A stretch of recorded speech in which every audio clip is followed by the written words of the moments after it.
ഏതാനും കാര്യങ്ങൾ ചിന്തിക്കാനായിട്ടിടയായത് എന്താണ് ആത്മീയ വളർച്ച എങ്ങനെയായിരിക്കണം, ആ നിലയിൽ ഊഴ എന്ന നിലയിൽ ചില കാര്യങ്ങൾ ആരംഭമായിട്ട് പിന്നീട് പത്രോസ് എന്ന ലേഖനത്തിൽ ആത്മീയ വളർച്ചയെക്കുറിച്ച് പറഞ്ഞിരിക്കുന്ന ഏറ്റവും പ്രധാനപ്പെട്ട വേദഭാഗമെടുത്ത് അതിലൂടെ ആത്മീയ വളർച്ചയ്ക്ക് ദൈവം നമുക്ക് തന്നിരിക്കുന്ന ചില പ്രൊവിഷൻസും നാം ഇവിടെയാണ് ആത്മീയ വളർച്ച പ്രാപിക്കേണ്ടത്, അതുകൊണ്ട് എന്താ സാധിക്കേണ്ടത്, ആത്മീയ വളർച്ചയുടെ തെളിവെന്താ എന്നൊക്കെയുള്ള കാര്യങ്ങളാണ് നാം ചിന്തിച്ചത്. നമുക്കിന്ന് ഈ ചെറിയ സമയത്ത് പൗലോസ് തന്റെ ലേഖനത്തിലെത്തി കൊലോസിയിലെ വിശ്വാസികളെ കുറിച്ച് അവര് ആത്മീയമായി വളരണം എന്നുള്ള നിലയിൽ അവരെ കുറിച്ച് പ്രാർത്ഥിച്ച പ്രാർത്ഥനയിൽ നിന്നും ചില കാര്യങ്ങൾ ചിന്തിക്കാമെന്ന് ആഗ്രഹിക്കുന്നു. എഫേസ് ലേഖനത്തിൽ കൊലോസ് ലേഖനത്തിലുമൊക്കെ ഈ വളർച്ചയെ കുറിച്ച് പറഞ്ഞ ചില വാക്യങ്ങൾ രാവിലത്തെ ചിന്തിച്ചായിരുന്നു. ഇത് പൗലോസിന്റെ ഒരു പ്രാർത്ഥനയാണ്. പൗലോസ് ലേഖനം 1-ാം അധ്യായത്തിൽ നിന്ന് തന്നെയാണ് നമ്മൾ വായിക്കുന്നത്. 1-ാം അധ്യായത്തിന്റെ 9 മുതൽ 12 വരെയുള്ള വാക്യങ്ങൾ നമ്മൾ വായിക്കാം. Colossians chapter 1 verses 9 to 12. അതുകൊണ്ട് ഞങ്ങൾ അത് കേട്ട നാൾ മുതൽ നിങ്ങൾക്ക് വേണ്ടി ഇടവിടാതെ പ്രാർത്ഥിക്കുന്നു.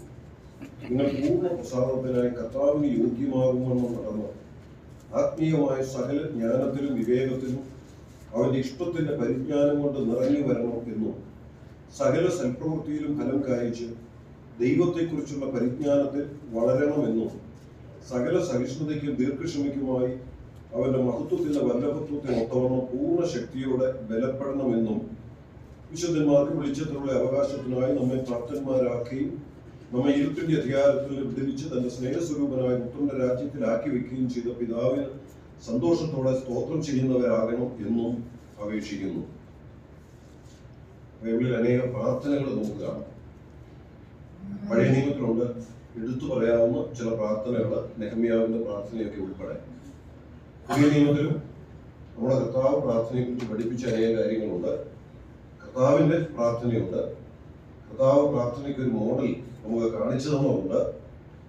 അതുപോലെ പൗലോസിന്റെ ലേഖനങ്ങളിൽ ചിലയിടങ്ങളിലൊക്കെ കാരാഗൃഹത്തിൽ കിടന്ന് പൗലോസ് പ്രാർത്ഥിച്ച പ്രാർത്ഥനയെ കുറിച്ചും അതിൽ ചില പ്രാർത്ഥനകളും നമുക്ക് കാണാനായിട്ട് കഴിയും. അതിൽ പ്രധാനപ്പെട്ട ഒരു പ്രാർത്ഥനയാണ് കൊലോസിയിലെ വിശ്വാസികളെ ഓർത്ത് പൗലോസ് പ്രാർത്ഥിക്കുന്ന ഈ പ്രാർത്ഥന. ആ പ്രാർത്ഥനയിലെ വിഷയങ്ങളാണ് നമ്മളിപ്പോൾ ഇവിടെ വായിച്ചത്. ഇവിടെ ഈ പ്രാർത്ഥനയിൽ കൊലോസിയ വിശ്വാസികളെ ഓർത്ത് പൗലോസ് പറയുന്ന ഏതാനും ചില കാര്യങ്ങൾ ഞാനൊന്ന് എടുത്തു പറയാൻ ആഗ്രഹിക്കുന്നു. അതിൽ ഒന്നാമത്തേത് 10-ാം വാക്യത്തിലാണ്, നിങ്ങൾ പൂർണ്ണ പ്രസാദത്തിനായി കർത്താവിന് യോഗ്യമാകുവണ്ണം നടന്ന് ആത്മീയമായ സകല ജ്ഞാനത്തിലും വിവേകത്തിലും അവന്റെ ഇഷ്ടത്തിന്റെ പരിജ്ഞാനം കൊണ്ട് നിറഞ്ഞു വരണം. അവിടെ കൊലോസിയിലെ ആ വിശ്വാസികളെ കുറിച്ച് പ്രാർത്ഥിക്കുമ്പോൾ പൗലോസ് പറയുന്ന ഒന്നാമത്തെ വിഷയം, അവർ ദൈവ ഇഷ്ടത്തിന്റെ പരിജ്ഞാനം കൊണ്ട് നിറഞ്ഞു വരണം. അതാണ് നമ്മുടെ വിഷയവുമായിട്ട് ബന്ധപ്പെടുന്നത്. അവർ ദൈവേഷ്ടത്തിന്റെ പരിജ്ഞാനം പ്രാപിക്കണം എന്നല്ല പറയുന്നത്, ആ പരിജ്ഞാനത്തിൽ അവര് വർദ്ധിച്ചു വരണം, നിറഞ്ഞു വരണം. നമ്മുടെ ഈ വിഷയത്തിന്റെ ഭാഷയിൽ പറഞ്ഞാൽ ആ പരിജ്ഞാനത്തിൽ അവര് വളരണം.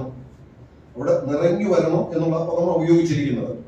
അത് കൂടി കൂടി വരണം, വർദ്ധിച്ചു വരണം, വളർന്നു വരണം എന്നുള്ള ആശയം തന്നെയാണ്. ഒന്ന്, ദൈവ ഇഷ്ടത്തിന്റെ പരിജ്ഞാനം കൊണ്ട് നിറഞ്ഞു വരണം, അല്ലെങ്കിൽ ദൈവ ഇഷ്ടത്തിന്റെ പരിജ്ഞാനത്തിൽ അവര് വളരണം. രണ്ടാമത്തത്, അതേ വാക്യത്തിൽ തന്നെ സകല സൽപ്രവൃത്തിയിലും ഫലം കായ്ച്ച് ദൈവത്തെ കുറിച്ചുള്ള പരിജ്ഞാനത്തിൽ വളരണം. രണ്ടാമത്തെ വിഷയം, അവർ ദൈവത്തെ കുറിച്ചുള്ള പരിജ്ഞാനത്തിൽ വളരുക. ഒന്നാമത്തത് ദൈവ ഇഷ്ടത്തിന്റെ പരിജ്ഞാനത്തിൽ വളരണം. രണ്ട്, ദൈവത്തെ കുറിച്ചുള്ള പരിജ്ഞാനത്തിൽ വളരണം. മൂന്നാമത്തത് 11-ാം വാക്യം, സകല സഹിഷ്ണുതയ്ക്കും ദീർഘക്ഷമയ്ക്കുമായി അവന്റെ മഹത്വത്തിന്റെ വല്ലഭത്വത്തിന് ഒത്തവണ്ണം പൂർണ്ണ ശക്തിയോടെ ബലപ്പെടണമെന്നും. കൊലോസിയിലെ വിശ്വാസികൾ ബലപ്പെടണമെന്ന് പ്രാർത്ഥിക്കുമ്പോൾ അവിടെ പറയുന്ന പ്രയോഗം ശ്രദ്ധിക്കുക.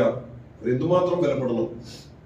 ഒരു ബലപ്പെടണം, കുറച്ചുകൂടെ ബലപ്പെടണം, കുറച്ചുകൂടെ ബലപ്പെടണം. അങ്ങനെ ആ ബലം വർദ്ധിച്ച് വർദ്ധിച്ച് എവിടം വരെ എത്തണം? പൂർണ്ണ ശക്തി. അപ്പൊ ആത്മീയ ബലത്തിൽ അവര് വളരണം. ഇതാണ് പ്രധാന 3 വിഷയങ്ങൾ. നമ്മളെ പ്രാർത്ഥന പഠിച്ചാൽ വേറെയും ചില പ്രയോഗങ്ങൾ, ആ വിഷയങ്ങൾ നമുക്ക് കാണാൻ കഴിയും. എന്നാൽ നമ്മുടെ വിഷയത്തോട് ബന്ധപ്പെട്ട് കൊലോസിയ വിശ്വാസികൾ ആത്മീയമായി വളരണം എന്ന് പറയുമ്പോൾ ആ വളരേണ്ട 3 മേഖലകളാണ് പൗലോസ് ഇവിടെ ഓർപ്പിക്കുന്നത്. ഞാനത് ഒന്നുകൂടെ ഒന്ന് പറയാം. ഈ 3 മേഖലകളിലുള്ള വളർച്ചയാണ് ആത്മീയമായ വളർച്ച. ശരിയായ വളർച്ച എന്ന് പറയുന്നത് ഈ മേഖലകളിൽ പ്രാപിക്കുന്ന വളർച്ചയാണ്. ഒന്നാമത് ദൈവ ഇഷ്ടത്തിന്റെ പരിജ്ഞാനത്തിൽ വളരണം. 2, ദൈവത്തെ കുറിച്ചുള്ള പരിജ്ഞാനത്തിൽ വളരണം. 3, അവരുടെ ആത്മീക ബലത്തിൽ അവര് വളർന്നു വരണം. ഇത് 3 നമുക്ക് അല്പമായിട്ട് ഒന്ന് വിശകലനം ചെയ്യാം. ഒന്നാമത്തത്, ദൈവ ഇഷ്ടത്തിന്റെ പരിജ്ഞാനത്തിൽ അവർ വളരണം എന്നുള്ളതാണ്. അത് പറയുമ്പോൾ അല്പ വിശദീകരണം കൂടെ കൊടുത്തിട്ടുണ്ട്.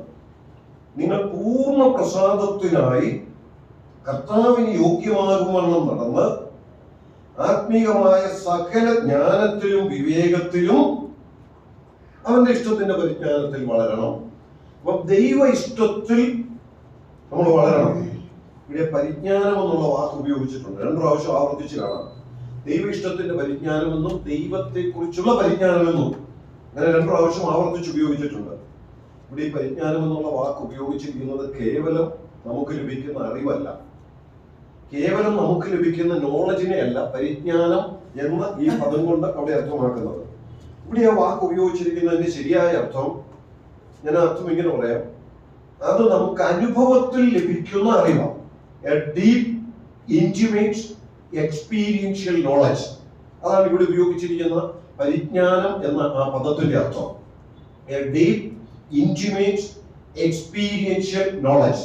ദൈവത്തെ നമ്മൾ അറിയുമ്പോൾ എങ്ങനെ വേണം അറിയാൻ? ശരിക്കും ദൈവത്തെ അറിയണമെങ്കിൽ എങ്ങനെ അറിയണം? നമുക്ക് കേട്ടറിയാം, വായിച്ചറിയാം, നമ്മള് പല നിലകളിൽ ദൈവത്തെ അറിയാം. പക്ഷെ നമ്മള് സങ്കീർത്തനങ്ങളിൽ വായിക്കുന്നത് എങ്ങനെ അറിയണമെന്ന്?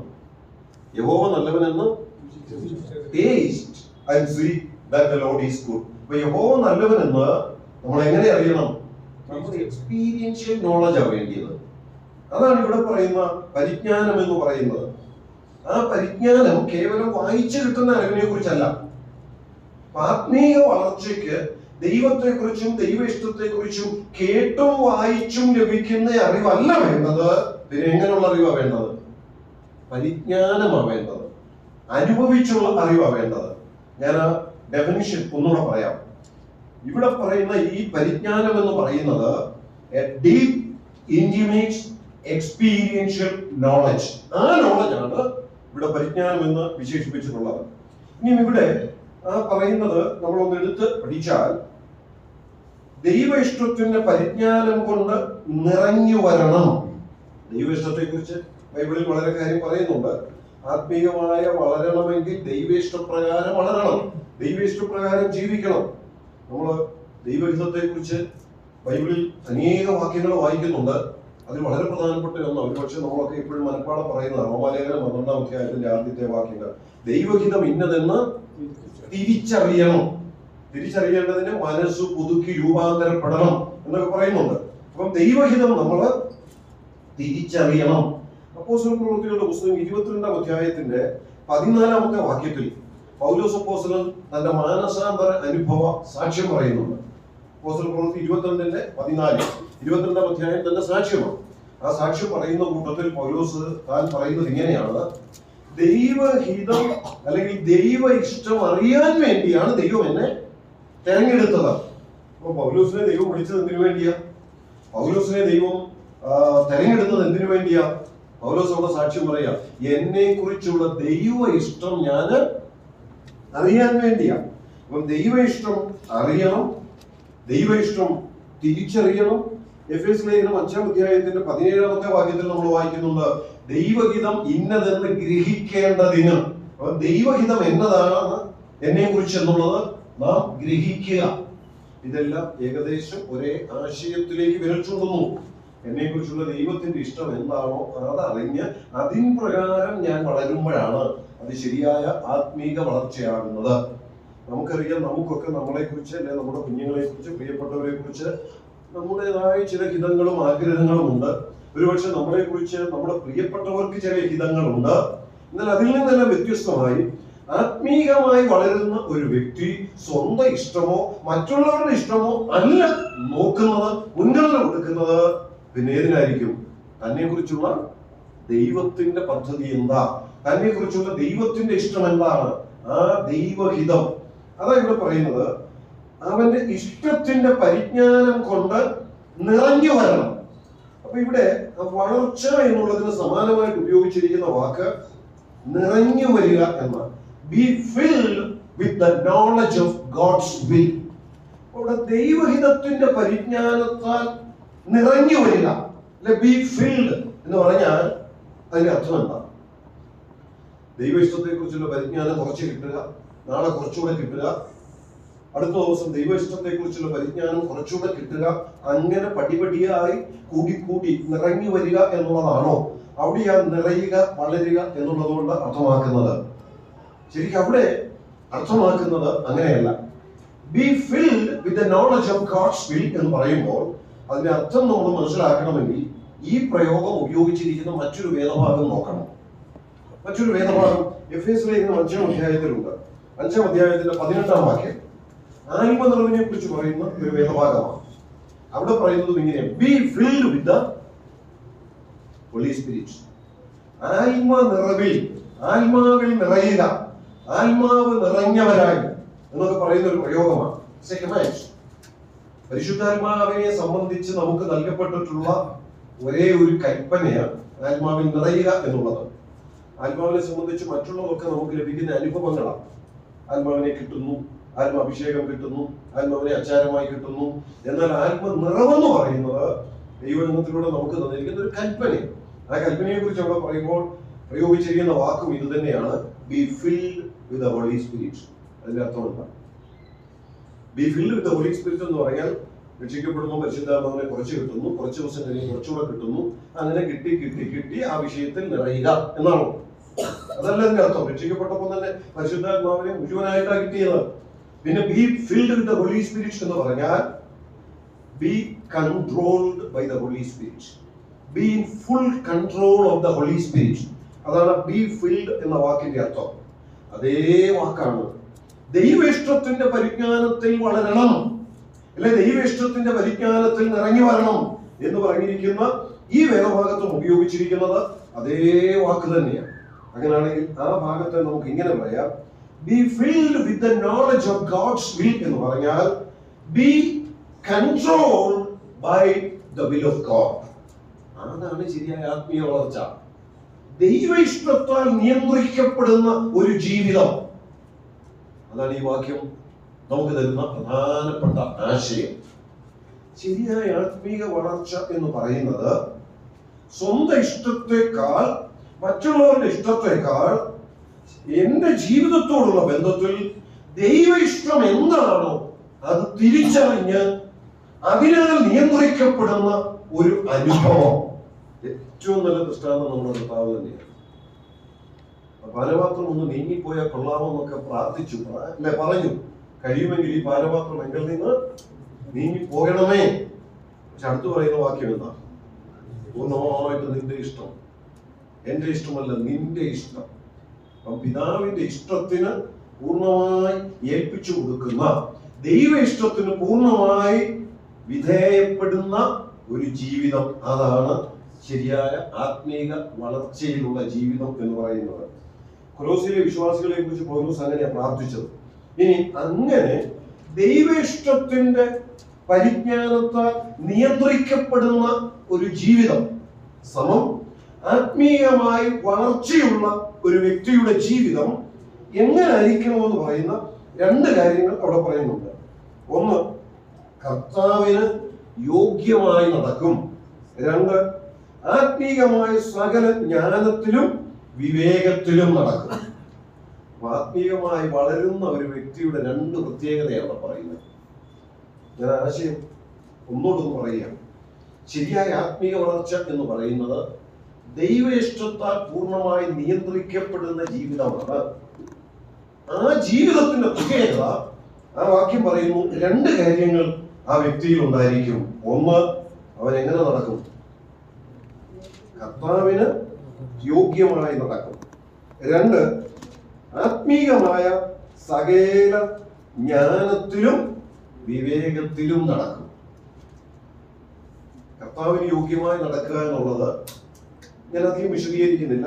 പൗലോസിന്റെ മറ്റു ലേഖനങ്ങളിലൊക്കെ ഈ നടപ്പ് എന്നുള്ള പ്രയോഗം ധാരാളം പ്രാവശ്യം കാണാം. അതുകൊണ്ട് ചുരുങ്ങിയ വാക്കുകളിലൊന്ന് പറയട്ടെ.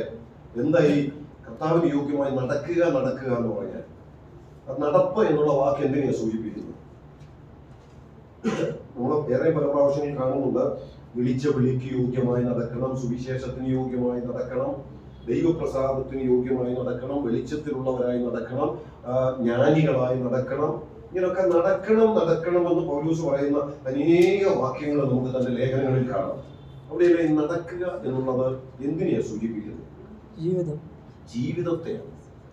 ഈ പറയുന്ന പോലൊക്കെ ജീവിക്കണമെന്നാണ്. കർത്താവിന് യോഗ്യമായി ജീവിക്കണം, സുവിശേഷത്തിന് യോഗ്യമായി ജീവിക്കണം, വിളിച്ച വിളിക്ക് യോഗ്യമായി ജീവിക്കണം, ദൈവപ്രസാദത്തിന് യോഗ്യമായി ജീവിക്കണം. ഇതെല്ലാം പറഞ്ഞിരിക്കുന്നത് ആരെന്നറിയാം?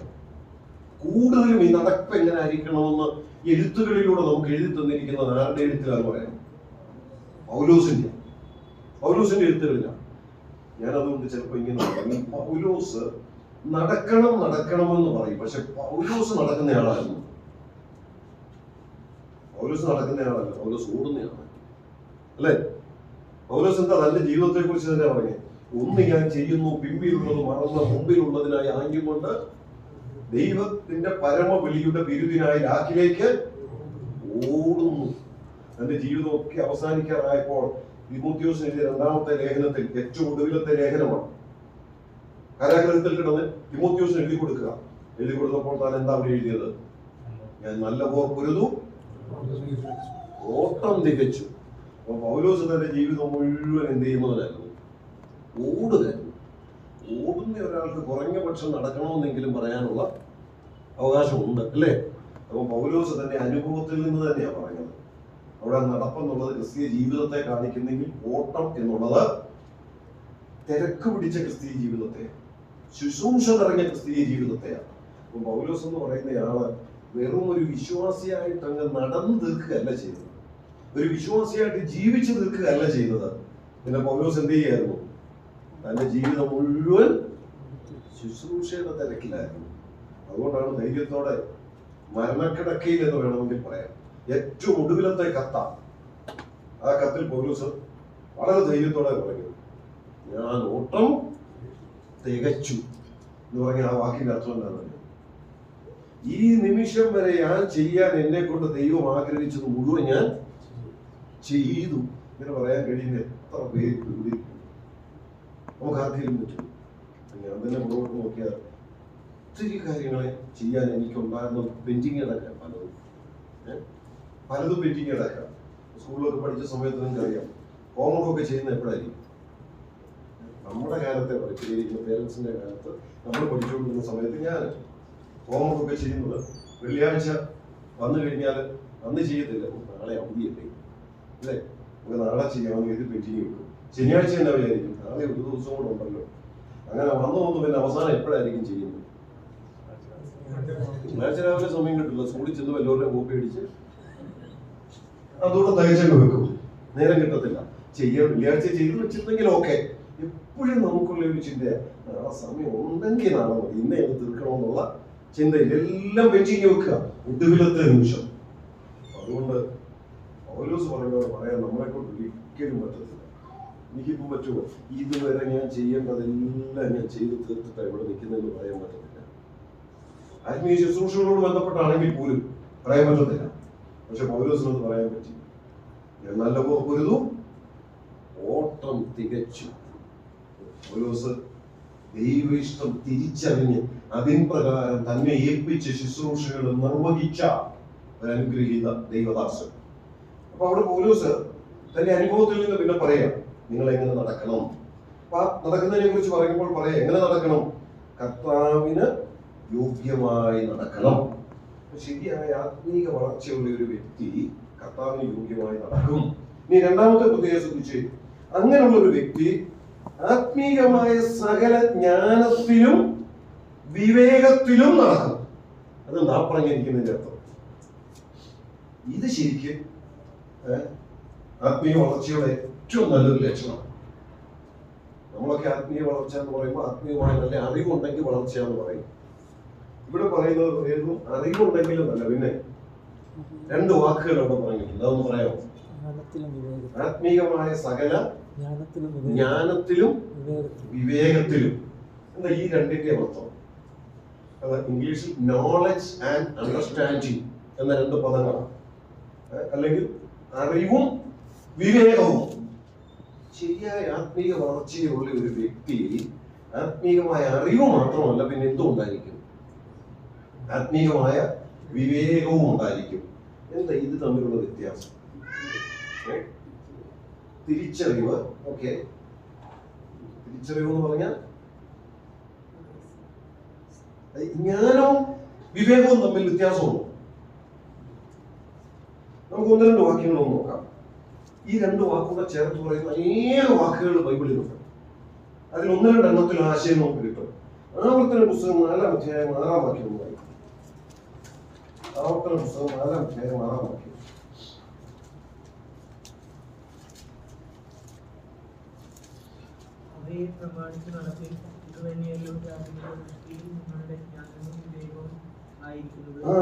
ശ്രദ്ധിക്കുക, ഞാൻ 5 ചേർത്ത് വായിക്കാമോ? നിങ്ങൾ അനുസരിച്ച് നടപ്പാനായി എന്റെ ദൈവമായ യഹോവ എന്നോട് കൽപ്പിച്ചതുപോലെ ഞാൻ നിങ്ങളോട് ചട്ടങ്ങളും വിധികളും ഉപദേശിച്ചിരിക്കുന്നു. അപ്പൊ അവിടെ ദൈവത്തിന്റെ കൽപ്പനകളും ചട്ടങ്ങളും വിധികളും ഒക്കെ ദൈവജനത്തിന് കൊടുക്കുക. അത് കൊടുത്തിട്ട് അടുത്ത് പറയുന്നത് ശ്രദ്ധിക്കുക, ഈ കൽപ്പനകളും ചട്ടങ്ങളും വിധികളും നിങ്ങൾക്കൊണ്ട് അവയെ പ്രമാണിച്ചു നടപ്പി, ഇത് തന്നെയല്ലോ ജാതികളുടെ ദൃഷ്ടിയിൽ നിങ്ങളുടെ ജ്ഞാനവും വിവേകവുമായിരിക്കുന്നത്. കുറെ കൽപ്പനകൾ അങ്ങോട്ട് കൊടുത്താൽ അത് കേട്ട് മനസ്സിലാക്കിയാൽ അത് ജ്ഞാനം, അത് പ്രമാണിക്കുമ്പോൾ അത് വിവേകം. അവിടെ അതിന്റെ അർത്ഥം ശരിക്കും വെളിപ്പെടുത്തിയിട്ടുണ്ട്. നമുക്ക് ലഭിച്ച അറിവിനനുസരിച്ച് പ്രവർത്തിക്കാൻ കഴിയുന്നെങ്കിൽ അതിനെയാണ് വിവേകം എന്ന് പറയുന്നത്. ചിലപ്പോൾ നമ്മളൊക്കെ ചിലരെ കുറിച്ച് പറയില്ല, അത് നല്ല പഠിത്തമുണ്ട്, നല്ല അറിവുണ്ട്, പക്ഷേ നമ്മൾ സാധാരണ മലയാളത്തിൽ തന്നെ ഒരു വിവരമില്ല അല്ലേ, വിവേകമില്ലെന്നാ. നല്ല നോളജ് ഉണ്ട്, പക്ഷെ ആളിന് എന്തില്ല, വിവേകമില്ല. അറിവുണ്ട്, പറയേണ്ടത് എവിടെ പറയേണ്ടത്, എങ്ങനെ പറയേണ്ടത് ഇതറിയത്തില്ല എന്ന് പറയാ വിവേകമില്ല. അപ്പൊ ജ്ഞാനം മാത്രം പോരാ, പിന്നെ എന്തോടെ വേണം? വിവേകവും കൂടെ ഉണ്ടെങ്കിൽ ശരിയായ ആത്മീയനാകുന്നുള്ളൂ, ശരിയായ ആത്മീയ പക്വതയിൽ എത്തുന്നുള്ളൂ. അപ്പൊ ആത്മീയമായി വളരുന്ന ഒരു വ്യക്തിക്ക് ആത്മീയ ജ്ഞാനവും ഉണ്ടായിരിക്കും, പിന്നെ ആത്മീയ വിവേകവും ഉണ്ടായിരിക്കും. പല വാക്യങ്ങൾ ഇത് രണ്ടുകൂടെ ചേർത്ത് പറയുന്നുമുണ്ട്, പക്ഷെ നമുക്ക് എല്ലാം എടുത്തു നോക്കാനായിട്ട് സമയമില്ല. അതുകൊണ്ട് ഒന്ന് രണ്ട് വാക്യങ്ങളൂടെ ഞാനൊന്ന് കാണിക്കാം. യെശയ്യാ പ്രവചനം 11 അധ്യായത്തിന്റെ 2-ാം വാക്യം ഒന്ന് വായിക്കാമോ? യെശയ്യാവ് 11:2. നമുക്ക് തന്നിരിക്കുന്ന അല്ലെ യഹോവയുടെ ആത്മാവിന്റെ ഒരു പ്രത്യേകത പറയുക.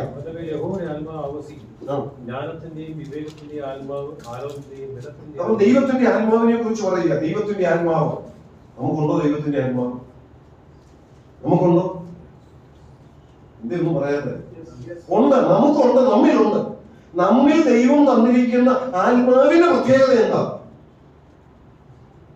ജ്ഞാനത്തിന്റെയും വിവേകത്തിന്റെയും ആത്മാവിനെയാണ് തന്നിരിക്കുന്നത് എന്ന് പറഞ്ഞാൽ, നമുക്ക് ദൈവം തന്നിരിക്കുന്ന പരിശുദ്ധാത്മാവ് എന്ന് പറയുന്നത് കേവലം വചനം പഠിച്ച് അതെല്ലാം അറിഞ്ഞ് വലിയ അറിവുള്ളവരായിട്ടിരിക്കാനുള്ള ആത്മാവ് മാത്രമല്ല, അറിവിനനുസരിച്ച് ജീവിക്കാനും പ്രവർത്തിക്കാനും പ്രതികരിക്കാനുമുള്ള കഴിവ്, അതാണ് വിവേകം. അതുകൊണ്ടാണ് തന്നിരിക്കുന്നത്. ജ്ഞാനികളിൽ ജ്ഞാനി എന്നറിയപ്പെടുന്നവരാ. ഇതുപോലെ ജ്ഞാനിയായ വേറൊരാൾ ഇല്ലെന്നാ പറയുന്നത് അല്ലേ? പക്ഷെ ആ ആളിനോട് നിനക്ക് എന്നാ വേണമെന്ന് ദൈവം ചോദിച്ചപ്പോൾ എന്താണ് ദൈവത്തോട് പറയുന്നത്? ഞാൻ 1 രാജാക്കന്മാർ 3:9. 1 രാജാക്കന്മാർ 3-ാം അധ്യായം 9-ാം വാക്യം.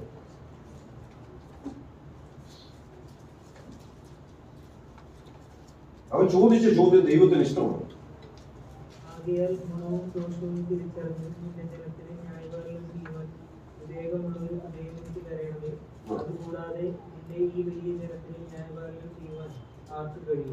എന്താ ശലോമോൻ ദൈവത്തോട് ചോദിച്ചേ? ജ്ഞാനമല്ല ചോദിച്ചതാണോ? ദൈവം ചോദിച്ചു, നിന്നെ ഞാൻ തെരഞ്ഞെടുത്തിരിക്കുക, നീ വലിയ ജനത്തെ നടത്തണം, നിനക്ക് എന്താ വേണ്ടത് ചോദിച്ചു. എന്തും ചോദിക്കാം. പക്ഷെ ശലോമോൻ ചോദിച്ചെന്താണെന്നറിയാമോ? ഗുണവും ദോഷവും തിരിച്ചറിഞ്ഞ് നിന്റെ ജനത്തിന് ന്യായപാലനം ചെയ്യുവാൻ വിവേകമുള്ളൊരു ഹൃദയം എനിക്ക് തരണമേ. ശലോമോൻ ചോദിച്ചതെന്താ? ജ്ഞാനമല്ല ചോദിച്ചത്, പിന്നെ വിവേകം. പക്ഷെ ഇനി ശലോമോനെ പോലെ ഒരു ജ്ഞാനി വേറെ ഇല്ല. എന്നിട്ട് അടുത്ത് പറയുന്നത് കേട്ടോ, അതുകൂടാതെ നിന്റെ ഈ വലിയ ജനത്തിന് ന്യായപാലനം ചെയ്യുവാൻ ആർക്ക് കഴിയും? ദൈവം തിരിച്ചു ചെയ്തു കണ്ടോ? ശലോമോൻ ഈ കാര്യം ചോദിച്ചത് കർത്താവിന് പ്രസാദമായി. എന്ത് ചോദിച്ചത്?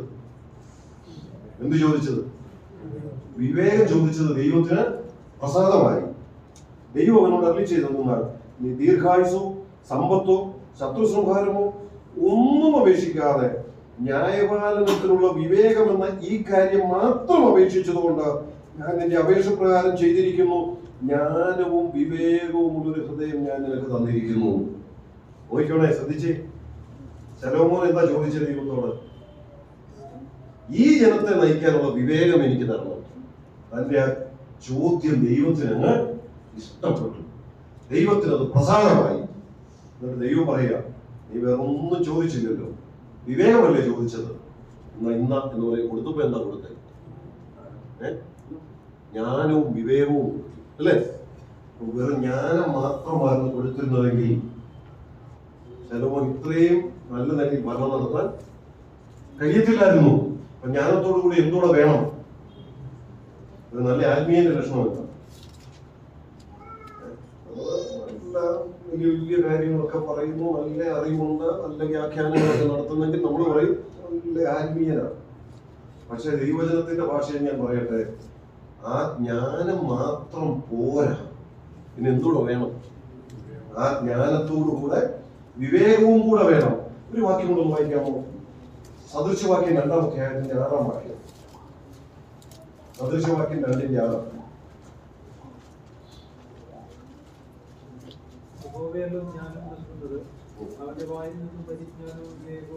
യഹോവയല്ലോ ജ്ഞാനം നൽകുന്നത്, എന്നിട്ട് ആ കൂടെ പറയാ അവന്റെ വായിൽ നിന്ന് എന്തുകൂടെ വരുന്നു? പരിജ്ഞാനവും വിവേകവും. ഇവിടെ പൗലോസ് പ്രാർത്ഥിച്ചത് നമ്മൾ ശ്രദ്ധിച്ച്, ആത്മീയമായി ശരിയായ വളർച്ചയുള്ള ഒരു വ്യക്തിക്ക് ഉണ്ടായിരിക്കേണ്ട 2 പ്രത്യേകതകൾ പറയുമ്പോൾ, ഒന്ന് പറയാണ് അവൻ കർത്താവിന് യോഗ്യമായി നടക്കുന്നവനായിരിക്കും. രണ്ടാമത്തത് പറയാണ് അവൻ എങ്ങനെ നടക്കുന്നവനായിരിക്കും? ആത്മീയമായ സകല ജ്ഞാനത്തിലും വിവേകത്തിലും. ദൈവമക്കളെ ഞാൻ പറയട്ടെ, നമുക്ക് ദൈവം തന്നിരിക്കുന്ന ജ്ഞാനത്തിനനുസരിച്ച് നമുക്ക് പ്രതികരിക്കാനും ഇടപെടാനും പ്രവർത്തിപ്പാനും കഴിയുന്നില്ലെങ്കിൽ ആ ജ്ഞാനം കൊണ്ട് വലിയ പ്രയോജനമില്ല. അവിടെ വിവേകം നമുക്ക് ആവശ്യമാണ്. പത്രോസിന്റെ ലേഖനത്തിൽ കുടുംബജീവിതത്തെ കുറിച്ച് പറയുന്നിടത്തും ഈ വാക്ക് നമ്മൾ കാണുന്നുണ്ട്, അല്ലെ? കുടുംബജീവിതം നല്ല നിലയിൽ പോകണമെങ്കിൽ, അല്ലെ പ്രാർത്ഥനയ്ക്ക് മുടക്കം വരാതെ വീട്ടിൽ കാര്യങ്ങൾ മുമ്പോട്ട് പോകണമെങ്കിൽ ഭാര്യമാര് ബലഹീന മാത്രമാണ്, അതങ്ങ് സമ്മതിച്ചു, അല്ലെ? പുരുഷന്മാരത് മനസ്സിലാക്കി എങ്ങനെ ഇടപെടണം? ആ തിരിച്ചറിവിനനുസരിച്ചുള്ള വിവേകത്തോടെ, അല്ലെ? ആ വാക്യം ഇല്ലേ? പത്രോസിന്റെ 1-ാം ലേഖനം 3-ാം അധ്യായം 7-ാം വാക്യം. 1 പത്രോസ് 3-ന്റെ 7 ഞാൻ തന്നെ വായിച്ചു കേൾപ്പിക്കാം. അങ്ങനെ തന്നെ ഭർത്താക്കന്മാരെ, നിങ്ങളുടെ പ്രാർത്ഥനയ്ക്ക് മുടക്കം വരാതിരിക്കേണ്ടതിന് വിവേകത്തോടെ ഭാര്യമാരോടുകൂടെ വസിച്ച് സ്ത്രീജനം ബലഹീനപാത്രമെന്നും അവർ ജീവന്റെ കൃപയ്ക്ക് കൂട്ടവകാശികളെന്നും ഓർത്ത് അവർക്ക് ബഹുമാനം കൊടുപ്പീൻ. സ്ത്രീജനം ബലഹീനപാത്രമാണെന്നുള്ള അറിവുണ്ട്. ആ അറിവിനനുസരിച്ച് പ്രവർത്തിക്കാനുള്ള വിവേകവും കൂടെ ആർക്കുണ്ടാകണം. എങ്കിലേ എന്റെ പ്രാർത്ഥന മുടങ്ങുമെന്നാണ് പറഞ്ഞിരിക്കുന്നത്, അല്ലെ? ഞാൻ ആ വാക്യത്തെ ഇങ്ങനെ പറയട്ടെ, ഒരുപക്ഷെ സ്ത്രീകൾക്കുള്ള ബലഹീനത കൊണ്ട് അന്നത്തെ പ്രാർത്ഥന മുടങ്ങാനുള്ള സാധ്യതയുണ്ട്. അതല്ലേ അവർ പറയുന്നതിന്റെ ആശയം. അവർ ബലഹീന മാത്രമാണ്, എന്നൊക്കെ പറഞ്ഞെന്ന് വരും, എന്നൊക്കെ പ്രശ്നം ഉണ്ടാക്കിയെന്ന് വരും. പക്ഷെ അത് ബലഹീന മാത്രമാണെന്ന് നിനക്ക് അറിയരുതോ? അറിയാമെങ്കിൽ എന്തുകൊണ്ട് നീ ആ വിവേകത്തോടെ പെരുമാറുന്നില്ല? നീ വിവേകം കാണിച്ചാൽ അന്നത്തെ പ്രാർത്ഥന അവിടെ മുടങ്ങത്തില്ല. അപ്പൊ അറിവ് മാത്രം പോലെ എന്തുകൂടെ വേണം? ആത്മീയ വളർച്ചയുള്ള ഒരു വ്യക്തിക്ക് അറിവ് മാത്രമല്ല ഉള്ളത്, പിന്നെ എന്തുകൊണ്ടുണ്ട്? ദൈവങ്ങളെ അത് വളരെ നാം ശ്രദ്ധിക്കേണ്ട ഒരു പാഠം. നല്ല അറിവുണ്ടെന്ന് പറയുന്ന പലർക്കും എന്തില്ല? അറിവുണ്ട് ഇല്ലെന്ന് പറയേണ്ടി വരും. ചില എഴുത്തുകളും, അല്ലെ, ചില വാക്കുകളും ചില പ്രവൃത്തികളും ഒക്കെ കണ്ടാൽ നമ്മൾ പറഞ്ഞു പോകും അറിവുണ്ട്, പക്ഷെ അതിന് വലിയ വിവരമൊന്നും ഇല്ല എന്നാണ്.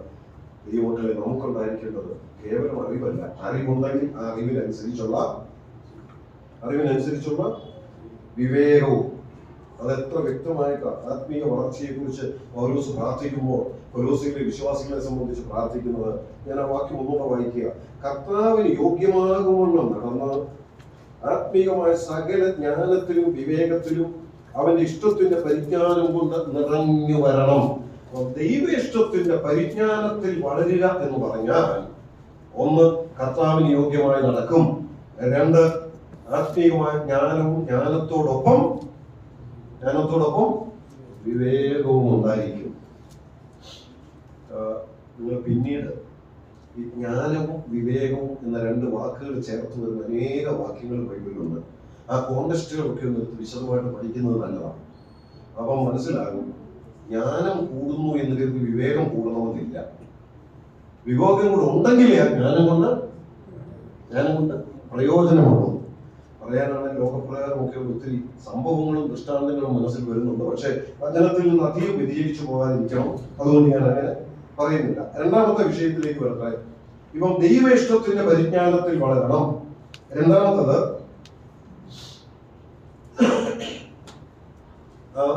10-ാം വാക്യം ഒന്നുകൂടെ വായിക്കാമോ? കൊലോസ്യർ 1-ന്റെ 10. നിങ്ങൾ പൂർണ്ണ പ്രസാദനായ കർത്താവിന് യോഗ്യമാണ് നടന്ന് ആത്മീയമായ സകല ജ്ഞാനത്തിലും വിവേകത്തിലും അവന്റെ ഇഷ്ടത്തിന്റെ പരിജ്ഞാനം കൊണ്ട് നിറഞ്ഞു വരണമെന്നും സകല സൽപ്രവൃത്തിയിലും ഫലം കായ്ച്ച് ദൈവത്തെക്കുറിച്ചുള്ള പരിജ്ഞാനത്തിൽ വളരണമെന്നും. മതി. രണ്ടാമത്തത്, ദൈവത്തെക്കുറിച്ചുള്ള പരിജ്ഞാനത്തിൽ വളരണം. ദൈവത്തെക്കുറിച്ചുള്ള പരിജ്ഞാനത്തിൽ വളരുക എന്ന് പറയുമ്പോൾ അവിടെയും ഒന്ന് രണ്ട് കാര്യങ്ങൾ പറയുന്നുണ്ട്. ആ ദൈവത്തെക്കുറിച്ചുള്ള പരിജ്ഞാനത്തിൽ വളരുക എന്ന് പറയുമ്പോൾ ഞാൻ മുമ്പേ ഓർപ്പിച്ചു, ആ പരിജ്ഞാനം എന്ന് പറയുന്നത് കേവലം നമുക്ക് വായിച്ച് കിട്ടുന്ന പരിജ്ഞാനമല്ല, കേവലം പഠിച്ചോ അറിഞ്ഞോ കേട്ടോ കിട്ടുന്ന അറിവല്ല. പിന്നെ ആ പരിജ്ഞാനം എന്ന് പറയുന്നത് എക്സ്പീരിയൻഷ്യൽ നോളജാണ്. അപ്പൊ ദൈവത്തെക്കുറിച്ച് എങ്ങനെയുള്ള അറിവ് നമുക്ക് വേണ്ടിയത്? അനുഭവിച്ചറിയണം. ആ അനുഭവിച്ചറിയുന്ന അറിവുകൊണ്ടുള്ള പ്രയോജനം എന്താ? അതുകൊണ്ട് പറയുന്നു, സകല സൽപ്രവൃത്തിയിലും ഫലം കായ്ച്ച് ദൈവത്തെക്കുറിച്ചുള്ള പരിജ്ഞാനത്തിൽ വളരണമെന്നും.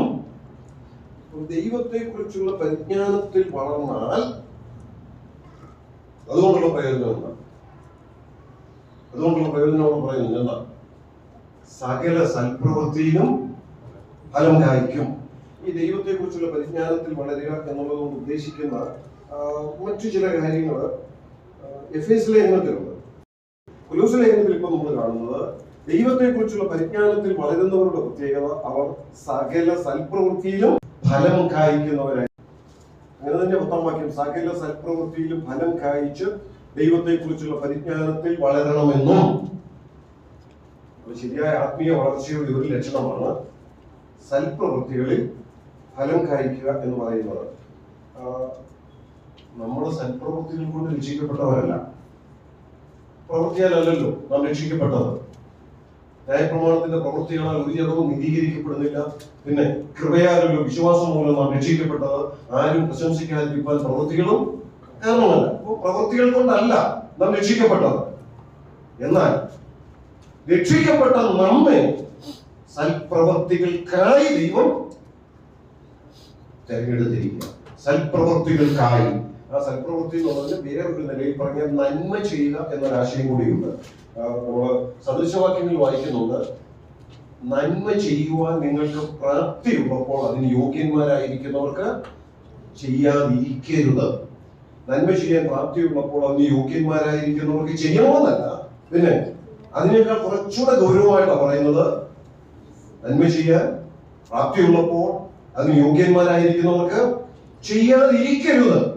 പുതിയ നിയമ യാഗങ്ങൾ, നമ്മൾ രാവിലെ യാഗങ്ങൾ, പുതിയ നിയമ യാഗങ്ങൾ ഉണ്ടെന്ന് പറഞ്ഞു. അതിൽ ആരാധന മാത്രമേ ഞാൻ സൂചിപ്പിച്ചുള്ളൂ. മറ്റൊന്ന് എബ്രായ ലേഖനത്തിന്റെ 13-ാം അധ്യായത്തിലില്ലേ, നന്മ ചെയ്യാനും കൂട്ടായ്മ കാണിപ്പാനും മറക്കരുത്. ഈ വക യാഗത്തിലല്ലോ ദൈവം പ്രസാദിക്കുന്നത്. നന്മ ചെയ്യുക, കൂട്ടായ്മ കാണിക്കുക. നന്മ ചെയ്യുക, കൂട്ടായ്മ കാണിക്കുക എന്ന് പറയുമ്പോൾ രണ്ട് വിധത്തിലാണ് അതേക്കുറിച്ച് പറയുന്നത്. നന്മ ചെയ്യുക, കൂട്ടായ്മ കാണിക്കുക, ഇത് രണ്ടും. നന്മ ചെയ്യുക എന്ന് പറയുന്നത് പുറം ലോകത്തോടുള്ള ബന്ധത്തിലും, കൂട്ടായ്മ കാണിക്കുക എന്ന് പറയുന്നത് വിശ്വാസികളോടുള്ള ബന്ധത്തിലും. അല്ലെ, നമ്മളിപ്പം ഒരു ദൈവദാസനെ കണ്ടു, സാമ്പത്തികമായിട്ടൊരു സഹകരണം കാണിച്ചാൽ നമ്മൾ പിന്നെ പറയുകയാണെങ്കിൽ എന്ത് ചെയ്തെന്നാണ് പറയുന്നത്, ഞാൻ പുള്ളിക്കൊരു കൂട്ടായ്മ. ഒരു ഭിക്ഷക്കാരൻ വന്നു, 50 രൂപ 100 രൂപ കൊടുത്തു. നമ്മൾ പിന്നെ ഞാൻ വന്നു, ഭിക്ഷക്കാരന് ഒരു 100 രൂപ കൂട്ടായ്മ കൊടുത്തു എന്ന് പറയും. ഇല്ല, അതിന് നമ്മൾ ഉപയോഗിക്കുന്ന വാക്കില്ല, സഹായം ചെയ്തു, അല്ലെങ്കിൽ ഒരു നന്മ ചെയ്തു. പുതിയ നിയമ യാഗങ്ങളിൽ പെട്ടതാണ് ഇത് രണ്ടും. എന്നാൽ നന്മ ചെയ്യാനും കൂട്ടായ്മ കാണിക്കാനും മറക്കരുത്. സൽപ്രവൃത്തികൾക്കായി തിരഞ്ഞെടുക്കപ്പെട്ടവനാണ്. അപ്പൊ ആ നിലയിൽ ആത്മീയമായ വളർച്ചയുടെ ഒരു ലക്ഷണമായിട്ടാണ് കൊലോസ്യ ലേഖനത്തിൽ പൗലോസ് ഇതിനെ പറഞ്ഞിരിക്കുന്നത്. ഈ ദൈവത്തെ കുറിച്ചുള്ള പരിജ്ഞാനത്താൽ നമുക്ക് ലഭിക്കുന്ന ചില പ്രത്യേകതകൾ എഫേസ്യ ലേഖനത്തിൽ ഉണ്ടെന്ന് പറയാൻ 1-ാം അധ്യായത്തിലാണ്. ആ വാക്യങ്ങളൊന്ന് നോക്കി നമുക്ക് മുമ്പോട്ട് പോകാം. 1-ാം അധ്യായത്തിന്റെ 17 മുതൽ 19 വരെയുള്ള വാക്യം.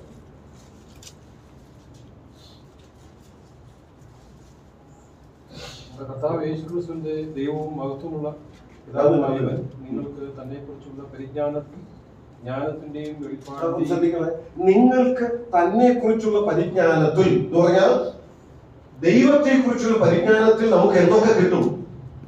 ഒന്ന്, ജ്ഞാനത്തിന്റെയും വെളിപ്പാടിന്റെയും ആത്മാവിനെ തരേണ്ടതിന് നിങ്ങളുടെ ഹൃദയദൃഷ്ടി പ്രകാശിപ്പിച്ച് അവന്റെ വിളിയാറുള്ള ആശ ഇന്നതെന്നും വിശുദ്ധന്മാരിൽ അവന്റെ അവകാശത്തിന്റെ മഹിമാധനം ഇന്നതെന്നും അവന്റെ ബലത്തിൽ വല്ലഭത്വത്തിന്റെ വ്യാപാരത്തിൽ വിശ്വസിക്കുന്ന നമുക്ക് വേണ്ടി വ്യാപരിക്കുന്ന അവന്റെ ശക്തിയുടെ അളവറ്റ വലിപ്പം ഇന്നതെന്ന് നിങ്ങൾ അറിയേണ്ടതിന്. അപ്പം ദൈവത്തെ കുറിച്ചുള്ള പരിജ്ഞാനത്തിൽ വളരുന്നതനുസരിച്ച് നമുക്ക് ലഭിക്കുന്ന 4 പ്രത്യേകതകൾ അവിടെയുണ്ട്.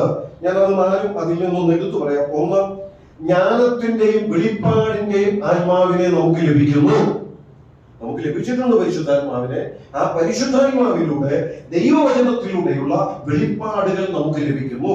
പിന്നെ നമ്മുടെ ഹൃദയദൃഷ്ടി പ്രകാശിക്കുന്നു. അങ്ങനെ പ്രകാശിച്ചിട്ട് എന്നെ കുറിച്ചുള്ള ദൈവവിളിയുടെ ആശയം എന്ത് എന്ന് എനിക്ക് അറിയാൻ കഴിയുന്നു. 3, അവന്റെ ശക്തിയുടെ അളവറ്റ വലിപ്പം ഞാൻ അറിയുന്നു. 4, വിശുദ്ധന്മാരിൽ അവന്റെ അവകാശത്തിന്റെ മഹിമാധനം എന്തെന്ന് ഞാൻ അറിയുന്നു. അത് എഫേസ്യ ലേഖനം 1-ാം അധ്യായത്തിന്റെ 17 മുതൽ 19 വരെയുള്ള വാക്യങ്ങളാണ്. ദൈവത്തെ കുറിച്ചുള്ള പരിജ്ഞാനത്തിൽ വളരുന്നത് കൊണ്ട് ഒരു വിശ്വാസിയിൽ സംഭവിക്കുന്ന 4 കാര്യങ്ങളാണ്. വിശദീകരിക്കുന്നില്ല. ഇതൊക്കെ നമ്മൾ സംഭവിക്കുന്നത് കൊണ്ട് അടുത്ത് പറയുന്നു, നമ്മളിപ്പം ചിന്തിച്ചു, നാം സൽപ്രവൃത്തികളിൽ ഫലം കായ്ക്കുന്നവരായിരിക്കും. എഫേസ്യ ലേഖനം 4-ാം അധ്യായത്തിന്റെ 10-ാം വാക്യം, നാം സൽപ്രവൃത്തികൾക്കായി സൃഷ്ടിക്കപ്പെട്ടവരാണ്. ആത്മീക വളർച്ചയുടെ ഒരു ലക്ഷണം തന്നെയാണ് അർഹതപ്പെട്ടവരെ നമുക്ക് സഹായിക്കാൻ കഴിയുക. പ്രാപ്തിയുള്ളപ്പോൾ യോഗ്യന്മാരായിരിക്കുന്നവർക്ക് ചെയ്യാൻ കഴിയുക എന്ന് പറയാൻ, ആത്മീകമായി വളർച്ചയുള്ളവര് ഔദാര്യ മനസ്കർ കൂടി ആയിരിക്കണം. അതും ആത്മീയ വളർച്ചയുടെ ഒരു ലക്ഷണം. ഞാനത് ഇങ്ങനെ പറയട്ടെ, ദൈവം നമുക്ക് തന്നിട്ടുള്ള ഭൗമിക നന്മകളിൽ നിന്നും മറ്റുള്ളവർക്ക് കൊടുക്കാൻ കഴിയുന്ന ഒരു മനസ്സ് നമുക്കുണ്ടാകുന്നത് ആത്മീയ വളർച്ചയുടെ ഒരു ലക്ഷണം കൂടിയാണ്. ഇവിടെ ആത്മീയ വളർച്ചയുടെ ലക്ഷണങ്ങളുടെ പൗലോസ് രേഖപ്പെടുത്തുന്നത്, ഒന്ന്, ദൈവേഷ്ടത്തെ കുറിച്ചുള്ള പരിജ്ഞാനത്തിൽ വളരുകയാണെങ്കിൽ അതിന്റെ അടയാളം എന്താ? കർത്താവിന് യോഗ്യമായി നടക്കും. 2ാമത്തെ അടയാളം, ജ്ഞാനത്തോടൊപ്പം വിവേകവും ഉണ്ടായിരിക്കും. 2, ദൈവത്തെ കുറിച്ചുള്ള പരിജ്ഞാനത്തിൽ വളരും. ദൈവത്തെ കുറിച്ചുള്ള പരിജ്ഞാനത്തിൽ വളരും. അതിന്റെ ലക്ഷണം എന്താ? അതിന്റെ ലക്ഷണം സൽപ്രവൃത്തികളിൽ ഫലം കായ്ക്കും. നമ്മൾ ഫലം കായ്ക്കുന്നതിനെ കുറിച്ച് പറയുമ്പോൾ പല നിലകളിലുള്ള ഫലം കായ്ക്കാനായിട്ട് പറയുന്നുണ്ട്. സൽപ്രവൃത്തികളിൽ ഫലം കായ്ക്കും. പിന്നെ രക്ഷ എന്ന ഫലം പുറപ്പെടുവിക്കാൻ കഴിയും. ആത്മാവിന്റെ ഫലം പുറപ്പെടുവിക്കാൻ കഴിയും. ഇതെല്ലാം ഫലം പുറപ്പെടുവിക്കുന്നതിനോട് ചേർത്ത് നമുക്ക് ചിന്തിക്കാം. ഇതൊക്കെ ആത്മീയ വളർച്ചയുള്ള ഒരു വ്യക്തിയുടെ ജീവിതത്തിൽ സംഭവിക്കുന്ന ചില പ്രകടമായ തെളിവുകൾ കൂടിയാണ്. ഈ 3ാമത്തേതൂടെ നമുക്ക് വേഗത്തിൽ നോക്കാം. കൊലോസ്യ ലേഖനം 1-ാം അധ്യായം, പൗലോസിന്റെ പ്രാർത്ഥനയിലെ 3ാമത്തെ വിഷയം, 10-11 വാക്യങ്ങൾ ഒന്നുകൂടെ വായിക്കാമോ? പൂർണ്ണ പ്രസാദത്തിനായി കർത്താവിന് യോഗ്യമാവണം നടന്ന് ആത്മീകമായ സകല ജ്ഞാനത്തിലും വിവേകത്തിലും അവന്റെ ഇഷ്ടത്തിന്റെ പരിജ്ഞാനം കൊണ്ടും നിറഞ്ഞു വരയണം എന്നും സകല സൽപ്രവൃത്തിയിലും ഫലം കായ്ച്ച് ദൈവത്തെ കുറിച്ചുള്ള പരിജ്ഞാനത്തിൽ വളരണമെന്നും സകല സഹിഷ്ണുതയ്ക്കും ദീർഘക്ഷമയ്ക്കുമായി അവന്റെ മഹത്വത്തിന്റെ വൈലഭ്യത്തിന് ഒത്തവണ്ണം പൂർണ്ണ ശക്തിയോടെ ബലപ്പെടണം. പൗലോസ് അവരെ കുറിച്ച് പ്രാർത്ഥിക്കുമ്പോൾ 3ാമത്തെ പ്രാർത്ഥന, അവർ ബലപ്പെടണം. ആ ബലം എന്തുമാത്രം ഉണ്ടായിരിക്കണം? ആ വാക്യത്തിൽ തന്നെയുണ്ട്, എന്തുമാത്രം ഉണ്ടായിരിക്കണം? പൂർണ്ണ ശക്തിയോടെ ബലപ്പെടണം. ആത്മീയമായ ബലം എന്നുള്ള വിഷയത്തിലും ഒരു ദൈവവൈതൽ അതിന്റെ പൂർണ്ണതയിൽ എത്തണം. വളർന്നു വരണം. ഇവിടെ പറയുന്ന ബലം ഏത് ബലമാണ്? ഇവിടെ പറയുന്ന ബലം നമുക്കറിയാം, ഒരു വിധത്തിൽ നമ്മുടെ ശാരീരിക ബലത്തെ കുറിച്ചല്ല പൗലോസ് പ്രാർത്ഥിക്കുന്നതാണോ? കൊലോസ്യയിലെ വിശ്വാസികൾ അവരെല്ലാം ശാരീരികമായി ബലഹീനരാണ്, അതുകൊണ്ട് പൂർണ്ണ ശക്തിയോടെ അവരെ ബലപ്പെടുത്തണേ ആണോ പ്രാർത്ഥിക്കുന്നത്? അതാണോ അവിടുത്തെ പ്രാർത്ഥനാ വിഷയം? അല്ല, എല്ലാവരും ഒരു മയക്കത്തിലും കൂടെ.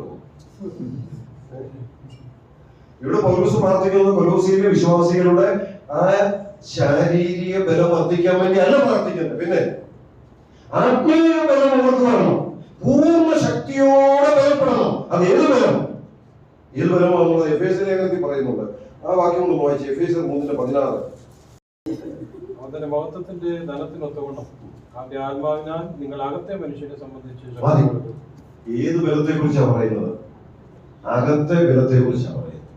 അകത്തെ ബലം. അപ്പൊ ഒരു വിശ്വാസിയെ സംബന്ധിച്ചും ദൈവവചനം പറയാ, 2 മനുഷ്യരുണ്ട്. അകത്തെ മനുഷ്യനുമുണ്ട്, പുറത്തെ മനുഷ്യനുമുണ്ട്. ഇതിൽ ഏത് ബലത്തെ കുറിച്ചാണ്? പുറത്തെ മനുഷ്യൻ ബലപ്പെടുന്നതിനെ അല്ല പൗലോസ് പ്രാർത്ഥിച്ചത്. കൊലോസ്യക്കാരെ കുറിച്ചും എഫേസ്യരെ കുറിച്ചും. പിന്നെ അവര് ബലപ്പെടണം. ഏത് ബലം? അകത്തെ മനുഷ്യൻ ബലപ്പെടണം. അകത്തെ മനുഷ്യൻ ബലപ്പെടുമ്പോൾ എന്തുകൂടെ ബലപ്പെടും? ആ വാക്യത്തിൽ ഒരു വാക്കുകൂടെ ഉണ്ടായിരുന്നു. എന്താ?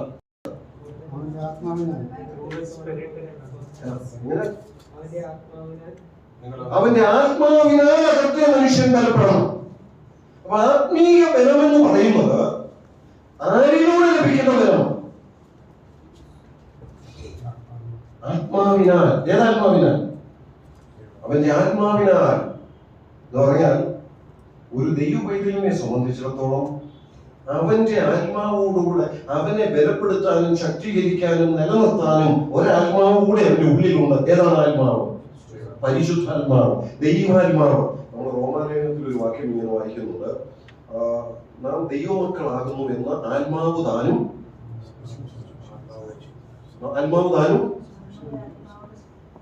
ആ വാക്യം ഒന്ന് പറഞ്ഞു. ഉറക്കെ പറയും. നാം ദൈവമക്കളാകുന്നു എന്ന് ആത്മാവ് താനും. അറിയാം, എല്ലാവരും മനസ്സിലുണ്ട്. ഇനി എന്തെങ്കിലും കുഴപ്പമുണ്ടോ നമുക്ക് ഉണ്ടായിരിക്കില്ല. നാം ദൈവമക്കളാകുന്നു ആത്മാവ് താനും. നമ്മുടെ ആത്മാവോട് അല്ലേ? ഒരു വാക്ക് അവിടെ വിട്ടു. നാം ദൈവമക്കളാകുന്നു എന്ന ആത്മാവ് താനും നമ്മുടെ ആത്മാവോട് കൂടെ സാക്ഷ്യം പറയുന്നു. അങ്ങനൊരു വാക്കുണ്ട്, കൂടെ എന്നൊരു വാക്കുണ്ട്.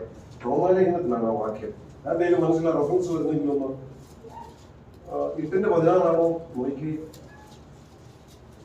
കറക്റ്റ്, 8:16.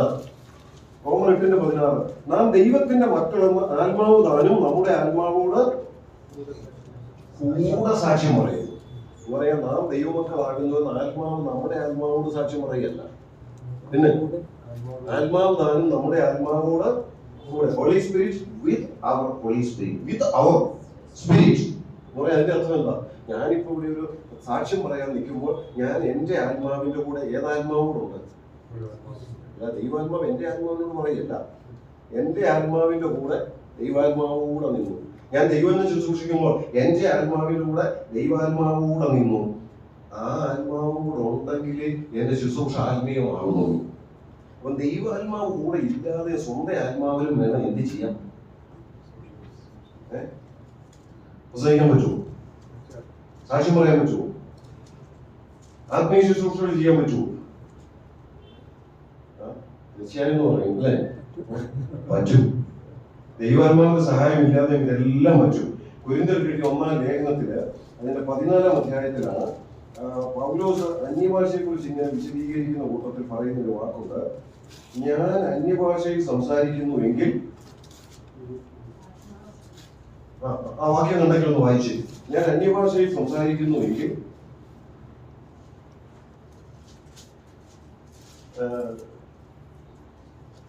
14-ാം അധ്യായത്തിലാണ് അതിന്റെ 14-ാം വാക്യം. ഞാൻ അന്യഭാഷയിൽ പ്രാർത്ഥിക്കുന്നു എങ്കിൽ, അതിന്റെ മുകളിൽ അതുകൊണ്ട് അന്യഭാഷയിൽ സംസാരിക്കുന്നു, വ്യാഖ്യാനപരത്തിനായി പ്രാർത്ഥിക്കട്ടെ. ഞാൻ അന്യഭാഷയിൽ പ്രാർത്ഥിക്കുന്നു എങ്കിൽ, പൗലോസ് അന്യഭാഷയെ കുറിച്ചും അതിന്റെ ചില വ്യാഖ്യാനങ്ങളും വിശദീകരണങ്ങളും ഒക്കെ പഠിപ്പിക്കുന്ന കൂട്ടത്തിൽ പറയാം. ഞാനും വേണേ അങ്ങനെയൊക്കെ പറയാം. പക്ഷെ ഞാൻ അന്യഭാഷയിൽ പ്രാർത്ഥിക്കാമെങ്കിൽ അത് ഏതാത്മാവില്ല, എന്റെ ആത്മാവ്. എന്റെ ആത്മാവ് ദൈവാത്മാവാണ്.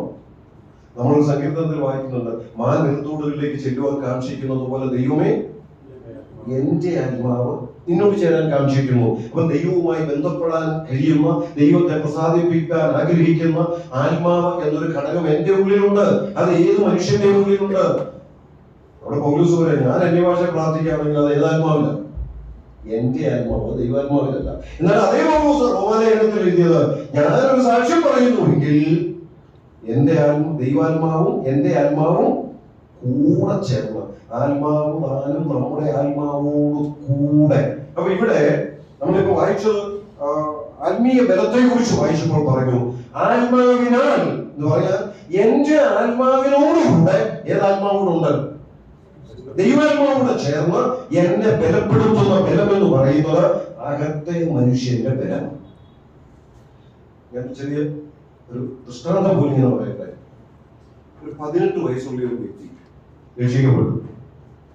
ആ വ്യക്തി രക്ഷിക്കപ്പെട്ട ഒരു 2 വയസ്സ് കഴിയുമ്പോൾ 20 വയസ്സ്. 20 വയസ്സ് പ്രായമാകുമ്പോൾ അവന്റെ അകത്തെ മനുഷ്യൻ എത്ര പ്രായമായി? പുറത്തെ മനുഷ്യൻ എത്ര വയസ്സായി? 2 വയസ്സുള്ളത് ഒരു കുഞ്ഞ്, 20 വയസ്സുള്ളത് ഒരു യുവാവ്. എപ്പോഴും ഇവര് തമ്മിലുള്ള പോരാട്ടം, ആ പോരാട്ടത്തിൽ ജയിക്കാൻ സാധ്യതയാണ്.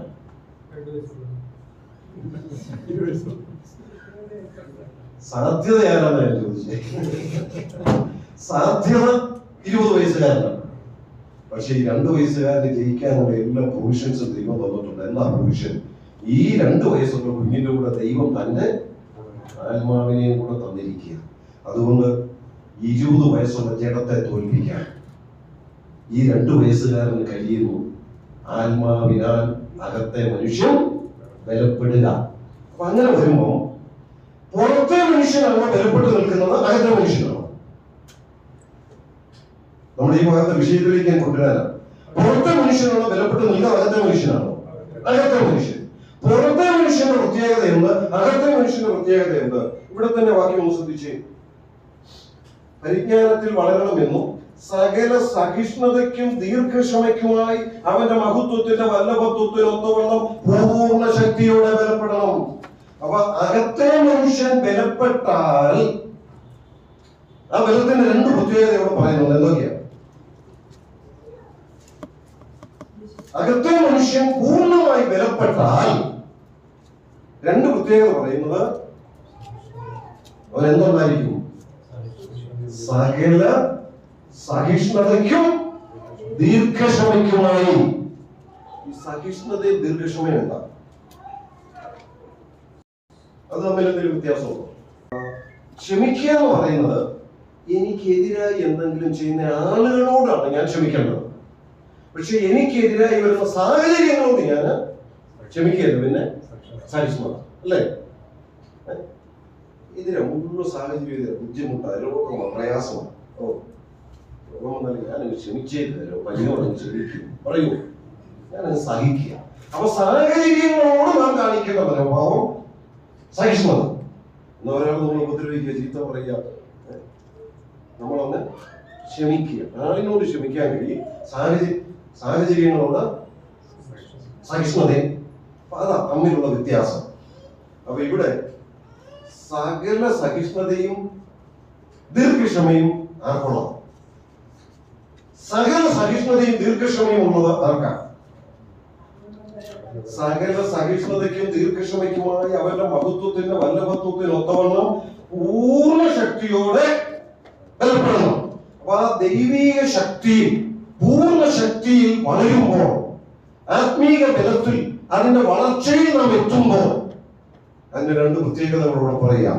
സകല സഹിഷ്ണുതയും ദീർഘക്ഷമയും. പുറത്തെ മനുഷ്യനെ ബലപ്പെടുന്നതെങ്കിൽ ഈ 2 വിഷയം എങ്ങനെയായിരിക്കും? പുറത്തെ മനുഷ്യനെ ബലപ്പെടുന്നെങ്കിൽ ഒരാൾ ചീത്ത പറഞ്ഞാൽ ക്ഷമിക്കാൻ പറ്റുമോ? തിരിച്ചു പറഞ്ഞു അല്ലേ? കാരണം പുറത്തെ മനുഷ്യൻ ബലപ്പെട്ട് നിൽക്കുക. ഇങ്ങോട്ടൊന്ന് പറഞ്ഞാൽ 2, ഇങ്ങോട്ട് എന്തെങ്കിലും ഒന്ന് കളിയാക്കിയാൽ അതിനപ്പുറത്തേത്, ഇങ്ങോട്ട് 1 എഴുതിയാൽ 5 എഴുതുക. പുറത്തെ മനുഷ്യൻ ബലപ്പെട്ട് നിൽക്കുക. പക്ഷെ ആത്മീയ വളർച്ചയുള്ള വ്യക്തിയുടെ ബലം പുറത്തേതല്ല, പിന്നെ എവിടുത്തെയാണ്? അകത്തെ മനുഷ്യനെ ബലപ്പെട്ട്. അകത്തെ മനുഷ്യൻ ബലപ്പെട്ടാൽ ഇങ്ങോട്ട് ഉപദ്രവിച്ചാലും ക്ഷമിക്കുക. അവിടെ ആ ക്ഷമിക്കുക എന്നുള്ളതിന് ഉപയോഗിച്ചിരിക്കുന്ന വാക്ക് ദീർഘക്ഷമ എന്നാണ്. ദീർഘമായി ക്ഷമിക്കാൻ കഴിയുന്ന ആർക്കേ ഉള്ളൂ? മനുഷ്യരെ കൊണ്ട് വെച്ചില്ല, ഇതിനകത്തുള്ളതാണ്. ദൈവത്തിന് കഴിയുന്ന കാര്യമാണ്. ഒരു ദൈവവൈതലിനെ കുറിച്ച് ദൈവം അതാണ് ആഗ്രഹിക്കുന്നത്. ആത്മീയമായി വളർച്ചയിൽ മുൻപോട്ട് പോകുന്ന ഒരു ദൈവവൈതലിന്റെ വലിയൊരു ലക്ഷണമാണ് അവൻ ആത്മീയമായി ബലപ്പെട്ട് നിൽക്കുകയും അവനെതിരായി വരുന്നവരോട് ദീർഘമായിട്ട് ക്ഷമിക്കുകയും ചെയ്യും. അവനെതിരായി വരുന്നവരോട് ക്ഷമിക്കുന്നത് മാത്രമല്ല, അവനെതിരായി വരുന്ന സാഹചര്യങ്ങളിലും പിറുപിറുക്കുകയോ പരാതി പറയുകയോ ചെയ്യാതെ ആ സാഹചര്യങ്ങളോടും സഹിഷ്ണുത കാണിക്കും. ആരെ കൊണ്ടേ കഴിയുള്ളൂ? ആരെ കൊണ്ടേ കഴിയുള്ളൂ എന്നാണ് വേദഭാഗം പറയുന്നത്. ആരെ കൊണ്ടേ കഴിയുള്ളൂ? ആത്മീക ബലത്തിൽ വളരുന്ന ഒരു വ്യക്തി, ആത്മീയമായി ബലപ്പെടുന്ന ഒരു വ്യക്തിക്ക് മാത്രം കഴിയുന്ന കാര്യം ക്ഷമിക്കാനും സഹിക്കാനും കഴിയുക. ഞാൻ ഒന്നും പറയുന്നില്ല, ഇങ്ങനെ മാത്രം പറയട്ടെ, ദൈവജനത്തിന്റെ ഇടയിൽ ദൈവസഭകളിൽ ഇന്ന് കാണുന്ന സകല പ്രശ്നങ്ങളുടെയും കാരണം എന്താണെന്ന് അറിയാമോ? എല്ലായിടത്തും എന്തു വേണേലും എടുത്തു എല്ലായിടത്തും കാരണം സഹിക്കാനും ക്ഷമിക്കാനും കഴിവില്ലെന്നുള്ളതാണ്. സഹിക്കാനും ക്ഷമിക്കാനും മനസ്സ് വന്നാൽ തീരാവുന്നതേ ഉള്ളൂ എല്ലാ പ്രശ്നവും. പക്ഷെ അതിനുള്ള മനസ്സില്ല. ഇവിടെയാ ദാവീദ് പറഞ്ഞൊരു വാക്യം നമ്മുടെ മനസ്സിലേക്ക് വരുന്നത് നല്ലതാണ്. ശത്രു എന്റെ മുമ്പിൽ ഇരിക്കുമ്പോൾ ഞാൻ എന്റെ നാവിനെ കടിഞ്ഞാണിട്ട് സൂക്ഷിക്കും. എപ്പോഴാ ഞാൻ എന്റെ നാവിനെ കടിഞ്ഞാണിട്ട് സൂക്ഷിക്കുന്നത്? എപ്പോഴാ? ശത്രു എന്നെ മുമ്പിൽ ഇരിക്കുമ്പോൾ. ശത്രു അടുത്തു വന്നിരിക്കുക. ഇപ്പൊ നല്ല അവസരം കിട്ടിയത്, ഇങ്ങോട്ട് പറഞ്ഞതിനേക്കാൾ കുറച്ച് പറയാൻ, ഇങ്ങോട്ട് ചെയ്തതിനേക്കാൾ ഡബിൾ ചെയ്യാൻ നല്ല അവസരം കിട്ടിയിരിക്കുക. ശത്രുവിനെ എന്റെ കസ്റ്റഡി കിട്ടിയിരിക്കുക. പക്ഷെ ദാവീദ് പറയുക, ശത്രു എന്റെ മുമ്പിലിരിക്കുമ്പോൾ ഞാൻ എന്റെ നാവിനെ കടിഞ്ഞാണിട്ട് സൂക്ഷിക്കുന്നു. ഇതാർക്കേ പറയാൻ പറ്റുള്ളൂ അറിയാമോ? ആത്മീയ വളർച്ചയുള്ള ഒരു വ്യക്തിക്ക് മാത്രമേ പറയാൻ കഴിയൂ. ഒരു പക്ഷെ നമ്മളൊക്കെ കരുതുന്നത് ഇങ്ങോട്ട് പറയുന്നതിന്റെ 2 മടങ്ങ് പറഞ്ഞാലേ ഞാൻ വളരുന്നുള്ളതാണ്, ഞാൻ എന്തോ ബലവാനാണെന്ന് മറ്റുള്ളവർ ധരിക്കുമെന്നുള്ളതാണ്. അല്ല പ്രിയപ്പെട്ടവരെ, ഇവിടെ ബലം വേണ്ടതില്ല. ഇങ്ങോട്ട് ചീത്ത പറയുന്നത് മിണ്ടാതിരിക്കാനാണ് കൂടുതൽ ബലം വേണ്ടത്, അല്ലേ? തിരിച്ചു പറയാൻ വലിയ ബലമൊന്നും വേണ്ട. സാഹചര്യം അനുകൂലമാണെങ്കിൽ പറഞ്ഞു പോകും. പക്ഷെ മിണ്ടാതിരിക്കാൻ കഴിയണമെങ്കിൽ, പിടിച്ചു വെച്ച് ക്ഷമിച്ചിരിക്കാൻ കഴിയണമെങ്കിൽ അതിനല്പം ആ ബലമാണ് ആത്മീക ബലം. അതാണ് ആത്മീക വളർച്ച. നീ സഹിഷ്ണുതയെ ദീർഘക്ഷമയും എങ്ങനായിരിക്കും ആത്മീയ വളർച്ചയുള്ള ഒരു വ്യക്തിയിൽ ഉണ്ടായിരിക്കുന്നത്? ഞാൻ അതും ഒന്ന് സൂചിപ്പിക്കാം. നമ്മുടെ മലയാള ബൈബിളിൽ അത് അത്ര ക്ലിയർ അല്ല. നിങ്ങൾ ഇംഗ്ലീഷ് അതൊന്ന് വായിക്കാമോ? കൊലോസ്യർ 1-ാം അധ്യായത്തിന്റെ ഇംഗ്ലീഷിലും എല്ലാ വേർഷൻസും എനിക്കറിയത്തില്ല. അതിന്റെ NKJV ഉണ്ടെങ്കിൽ ഒന്ന് വായിച്ചു. ന്യൂ കിങ് ജെയിംസ് വേർഷൻ ഉണ്ടെങ്കിൽ അതിന്റെ 11-ാമത്തെ വാക്യം. Colossians 1:11. Strengthened with all might according to his glorious power for all patience and long suffering in joy. ആ വാക്കൊന്ന് ശ്രദ്ധിച്ച്. With all patience and long suffering with joy. സഹിക്കുകയും ക്ഷമിക്കുകയും ചെയ്യുന്നത് എങ്ങനെയാണ്? നിവൃത്തിയില്ലെങ്കിൽ സഹിച്ചേക്കാം, ആണോ? സന്തോഷത്തോടെ സഹിക്കുകയും ക്ഷമിക്കുകയും ചെയ്യുന്നവരാണ്. അതാണ് ആത്മീയ ബലം. പലപ്പോഴും നമ്മൾ പലതും സഹിക്കുകയും ക്ഷമിക്കുകയും ചെയ്യുന്നത് എന്തുകൊണ്ടാണ്? ക്ഷമിച്ചിട്ട് ഇനി തല്ലി കിട്ടും, അതുകൊണ്ടാണ് ക്ഷമിച്ചേക്കാം. ക്ഷമിക്കുന്നതാണ് നല്ലത്, അല്ലെ? പിന്നെയും വിലവൊക്കെ കേൾക്കേണ്ടി വരും. അതല്ല ആത്മീയ ബലത്തിന്റെ ലക്ഷ്യം. ആ വാക്യം പ്രത്യേകം പറയുക, പേഷ്യൻസ് ആൻഡ് ലോങ് സഫറിംഗ് വിത്ത് ജോയ്. വിത്ത് ജോയ്. ഇതാണ് ആത്മീയ ബലത്തിന്റെ ലക്ഷണം. നോക്കണേ, പൗലോസ് ആത്മീയമായ വളർച്ചയെ കുറിച്ച് പറയുമ്പോൾ, കൊലോസിലെ വിശ്വാസികളെ ഓർത്ത് പ്രാർത്ഥിക്കുമ്പോൾ 3 കാര്യങ്ങൾ പ്രധാനമായിട്ട് എടുത്ത് പ്രാർത്ഥിക്കുന്നു. 1, അവർ ദൈവേഷ്ടത്തിന്റെ പരിജ്ഞാനത്തിൽ വളരണം. 2, ദൈവത്തെ കുറിച്ചുള്ള പരിജ്ഞാനത്തിൽ വളരണം. 3, ആത്മീക ബലത്തിൽ അവർ വളരണം. ഈ 3നും ചില ലക്ഷണങ്ങളുണ്ട്. ആ ലക്ഷണങ്ങളോട് പൗലോസ് അവിടെ പറഞ്ഞിട്ടുണ്ട്. 1, ദൈവത്തെ കുറിച്ചുള്ള പരിജ്ഞാനത്തിൽ വളരുന്നവർക്ക് ഉണ്ടായിരിക്കുന്ന പ്രത്യേകത, അവർ കർത്താവിന് യോഗ്യമായി നടക്കും. അവർക്ക് ലഭിച്ച ജ്ഞാനത്തിനൊത്ത വിവേകവും ഉണ്ടായിരിക്കും. 2, ദൈവത്തെ കുറിച്ചുള്ള പരിജ്ഞാനത്തിൽ വളരുന്നവര് സകല സൽപ്രവൃത്തിയിലും ഫലം കാണിക്കുന്നവരായിരിക്കും. 3, ആത്മീയ ബലത്തിൽ വളരുന്നവര് സന്തോഷത്തോടെ പ്രതികൂലങ്ങളെയും എതിർപ്പുകളെയും സഹിക്കുന്നവരും ക്ഷമിക്കുന്നവരുമായിരിക്കും. ഇത് ആത്മീയ വളർച്ചയുടെ ലക്ഷണമാണ്. ആത്മീയ വളർച്ച ഇല്ലെങ്കിലുള്ള പ്രത്യേകത എന്താണ്? ഒരു വാക്യം ഒന്ന് വായിച്ചു. 1 Corinthians 3:1 മുതലുള്ള വാക്യങ്ങൾ. അപ്പൊ സഹിക്കുകയും ക്ഷമിക്കുകയും ഒക്കെ ചെയ്യാന്ന് പറയുന്നത് ആത്മീയ വളർച്ചയുടെ ലക്ഷണമാണെന്ന് മോഹൻ ദൈവജനത്തിലൂടെ കണ്ടു. അത് നേരെ വിപരീതമായിട്ട് 1 Corinthians 3-ാം അധ്യായത്തിന്റെ 1-ാം വാക്യം 1 മുതലുള്ള വാക്യം ഒന്ന് വായിച്ചു. എന്നാൽ സഹോദരന്മാരെ, നിങ്ങളോട് എനിക്ക് ആത്മീയന്മാരോട് എന്ന പോലെയല്ല, ജഡീകന്മാരോട് എന്ന പോലെ ക്രിസ്തുവിൽ ശിശുക്കളായവരോട് എന്ന പോലെ അത്രേ പറയില്ലേ? അവിടെ പൗലോസ് പറയാം, സഹോദരന്മാരെ, നിങ്ങളോട് എനിക്ക് വലിയ ആത്മീയന്മാരോട് പറയുന്നതൊന്നും പറയാൻ പറ്റുന്നില്ല, ജഡീയന്മാരോട് എന്ന പോലെയാ. പിന്നെ വലിയ ആത്മീയ വളർച്ചയുള്ളവരോടൊന്നും പറയാൻ പറ്റുന്നില്ല, ശിശുക്കളാണ് നിങ്ങൾ, ശിശുക്കളെ പോലെ കാണാൻ പറ്റുന്നുള്ളൂ. എന്തുകൊണ്ട്? നിങ്ങൾ ആത്മീയ വളർച്ചയില്ലാത്തവരാ. എന്തുകൊണ്ട്? അടുത്ത് പറയുക. നിങ്ങൾക്ക് ഇപ്പോഴും ഭക്ഷണം തരാൻ പറ്റിയിട്ടില്ല, ആയിട്ടില്ല, പാലാണ്. ഭക്ഷിപ്പാൻ നിങ്ങൾക്ക് കഴിവില്ലായിരുന്നു, ഇപ്പോഴും കഴിവായി ആയിട്ടില്ല. ഇന്നും നിങ്ങൾ ജഡീകന്മാരല്ലോ. നിങ്ങളുടെ ഇടയിൽ ഈർഷ്യയും പിണക്കവും ഇരിക്കെ നിങ്ങൾ ജഡീകന്മാരും. പൗലോസ് കൊരിന്തിലെ വിശ്വാസികളെ നോക്കി വെച്ച് പറയാ, നിങ്ങൾക്ക് ഞാൻ പാലൊക്കെ തന്ന് വളർത്തിയതാ, ഇപ്പോഴും കൂടിയതൊന്നും തരാൻ പറ്റുന്നില്ല, ശിശുക്കളെ പോലെ ഇരിക്കുക, ഇപ്പോഴും ചെടിയന്മാരെ പോലെ ഇരിക്കുക. എന്താ കാരണം? ഇപ്പോഴും നിങ്ങളുടെ ഇടയിൽ എന്തുണ്ട്? ഈർച്ചയും പിണക്കം വെച്ചുകൊണ്ടിരിക്കുക എന്ന് പറയാൻ ചെറിയ ചെറിയ കാര്യങ്ങൾക്ക് നിങ്ങൾ അന്യോന്യം വഴക്കുണ്ടാക്കിക്കൊണ്ടിരിക്കുക, അന്യോന്യം പിണങ്ങിക്കൊണ്ടിരിക്കുക. എവിടെ ആത്മീയ വളർച്ച? ആത്മീയ വളർച്ച ഇല്ലായ്മയുടെ ലക്ഷണമാണ്. ചെറിയ ചെറിയ കാര്യങ്ങൾക്ക് വേണ്ടി പോലും പിണക്കവും ഈർഷ്യയും പിണക്കവും വെച്ചുകൊണ്ടിരിക്കുക. അല്ലെ? കൊച്ചുപിള്ളേരുടെ സ്വഭാവമല്ലേ?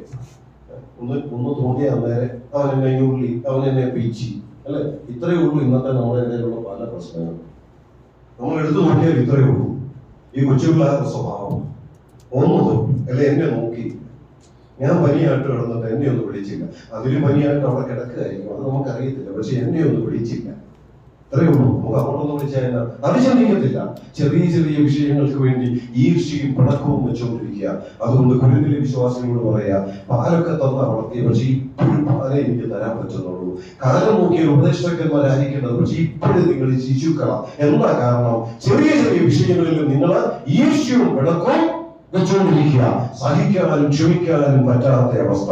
ദൈവമക്കളെ, ആത്മീയ വളർച്ചയുടെ ലക്ഷണം എന്ന് പറയുന്നത് സഹിക്കാനും ക്ഷമിക്കാനും കഴിയുന്നതാണ്. പൗലോസ് പ്രാർത്ഥിച്ച പ്രാർത്ഥനയിലെ വിഷയങ്ങൾ ഇനി ഞാൻ ആവർത്തിക്കുന്നില്ല. നമ്മുടെ ആത്മീയ ജീവിതത്തെ ഒന്ന് പരിശോധിക്കാൻ, കർത്താവിനെ കുറിച്ചുള്ള ആ പരിജ്ഞാനത്തിൽ, ദൈവിഷ്ടത്തിന്റെ പരിജ്ഞാനത്തിൽ അകത്തെ മനുഷ്യൻ ആത്മീയമായി ബലപ്പെടുന്ന ആ വളർച്ചയിൽ നാം എത്രമാത്രം വളരുന്നുണ്ട്. അതാണ് ശരിയായ ആത്മീയ വളർച്ച. ആ നിലയിൽ ആത്മീയ വളർച്ചയുള്ളവരായി മുൻപോട്ട് പോകാൻ അതിനനുസരിച്ചുള്ള പ്രവൃത്തികൾ, വിവേകത്തോടെയുള്ള പ്രവൃത്തികൾ നമ്മുടെ ജീവിതത്തിൽ ഉണ്ടാകുവാൻ ഈ ദിവസത്തെ പഠനത്തിലൂടെ ലഭിച്ച ആലോചനകളാൽ ദൈവത്തിന്റെ ആത്മാവ് നമ്മെ സഹായിക്കട്ടെ. ദൈവനാമം വാഴ്ത്തപ്പെടും.